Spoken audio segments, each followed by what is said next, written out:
Selamat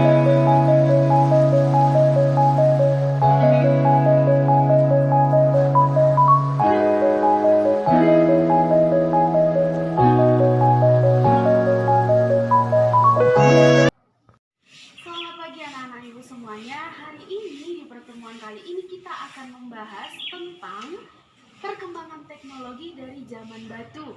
Nah, zaman batu itu ada 3, yaitu zaman batu Paleolitikum, Mesolitikum, dan Neolitikum. Persiapkan diri kalian untuk pembelajaran kita hari ini. Tetap semangat, jaga kesehatan, dan salam SFD.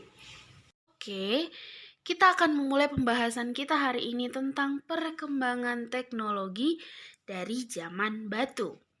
Nah, adapun tujuan pembelajaran kita hari ini adalah dengan penuh semangat siswa mampu menganalisis perubahan teknologi dari zaman Paleolitikum, Mesolitikum, hingga Neolitikum dengan benar. Nah, pertama ibu mau tanya, ada yang tahu gambar ini apa?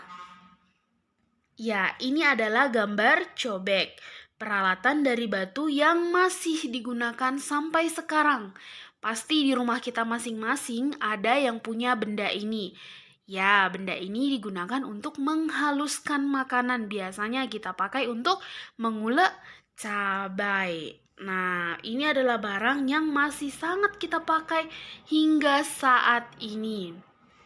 Nah, dulu juga kebudayaan pada zaman praaksara itu berbentuk batu-batuan, namun memiliki sifat trial dan error, yang artinya barang yang digunakan masih sangat seadanya tanpa ada aturan pemakaiannya. Nah, adapun kebudayaan pada zaman itu disebut dengan kebudayaan zaman batu. Nah, kebudayaan zaman batu juga terdiri dari 3 kebudayaan, yaitu zaman Paleolitikum, zaman Mesolitikum, dan zaman Neolitikum. Kita akan bahas satu per satu. Nah, ini adalah yang pertama antara batu dan tulang. Nah, batu dan tulang ini berkembang pada zaman Paleolitikum, atau kita bisa sebut dengan zaman batu tua. Nah, zaman ini merupakan zaman yang sangat penting karena kemunculan manusia purba dan kebudayaannya yang masih sangat sederhana dan kasar.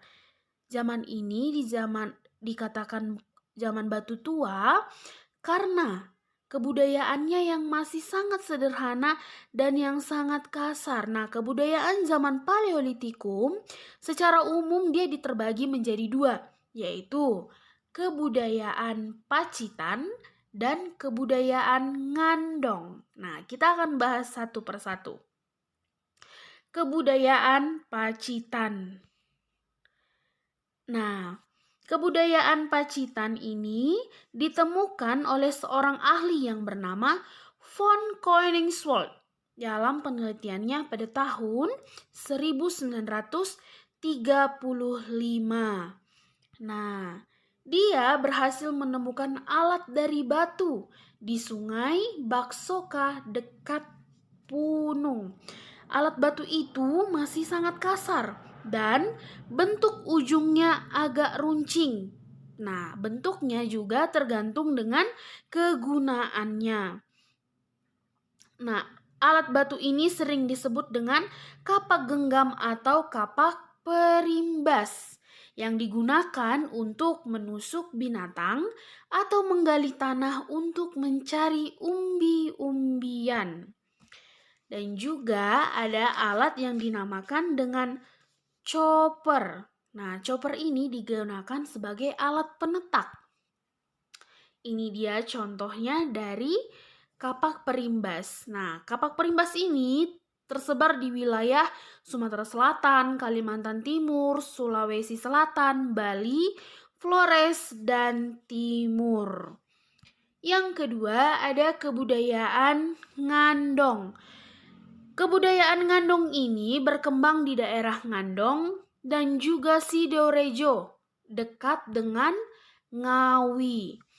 Nah, di daerah ini sangat banyak ditemukan alat-alat dari batu dan juga alat-alat dari tulang.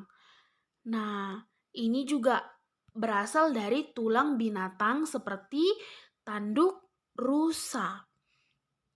Nah, selain itu juga ditemukan alat seperti tombak yang bergerigi.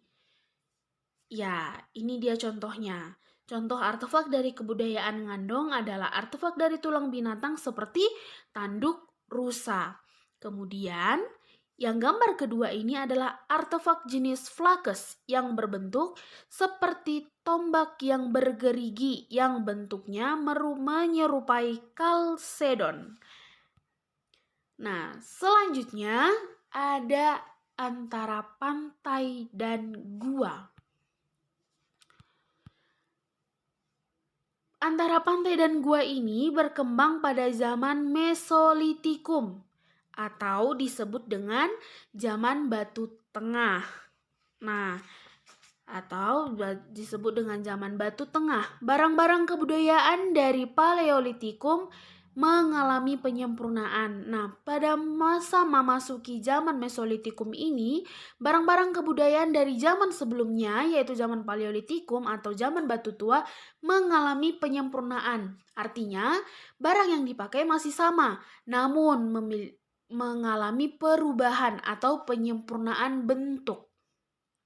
Nah, dari antara pantai dan gua ini ada dua kebudayaan, yaitu yang pertama, kebudayaan Kejokomondinger dan kebudayaan Abrisos Roach. Kita akan bahas satu per satu. Yang pertama, kebudayaan Kejokomondinger. Nah, kejoken berarti dapur atau moding yang diartikan sebagai sampah. Maka, arti dari kebudayaan ini adalah sampah dapur. Nah, daerah ini merupakan tumpukan timbunan kulit siput dan kerang yang menggunung, yang menunjukkan umumnya manusia purba tinggal di tepi pantai. Nah, bisa dilihat ya, ini gambar dari kebudayaan Kejokenmondinger. Nah, yang terletak di Pulau Bintan, Kepulauan Riau. Dan pada tahun 1925, berhasil ditemukan kapak genggam yang berbentuk chopper, namun bentuknya berbeda dari zaman Paleolitikum dan dinamakan pebble atau kapak Sumatera. Selain itu juga ditemukan batu pipisan. Nah, kapak genggam di sini masih sama dengan kapak genggam dari zaman Paleolitikum, namun bentuknya sudah berbeda karena mengalami penyempurnaan bentuk. Bisa dilihat contohnya itu adalah batu pipisan dan kapak genggam dari Mesolitikum. Selanjutnya ada kebudayaan Abrisos Roach. Nah, ini dia ahli yang pertama kali menemukan kebudayaan ini, yaitu von Steenkoolfels di Gua Lawa, Ponorogo pada tahun 1928 sampai 1931. Nah, kebudayaan ini merupakan hasil kebudayaan yang ditemukan di daerah gua. Nah, bebatuan yang berhasil ditemukan ialah ujung panah, flakes, dan batu penggilingan. Kebudayaan ini juga banyak ditemukan di Besuki Bojonegoro, juga di daerah Sulawesi Selatan seperti di Lamoncong. Nah, sudah jelas ya perkembangan teknologi dari 3 kebudayaan yaitu atau 3 zaman, yaitu zaman Batu Tua, Batu Tengah, dan zaman Batu Muda. Nah, diingat, dilengkapi catatannya. Itu dia materi kita hari ini tentang perkembangan teknologi dari zaman batu. Lengkapi catatan kalian dan silahkan dikerjakan tugasnya di buku latihan masing-masing. Tetap semangat dan semangat terus dalam menggapai cita-cita. Salam SFD.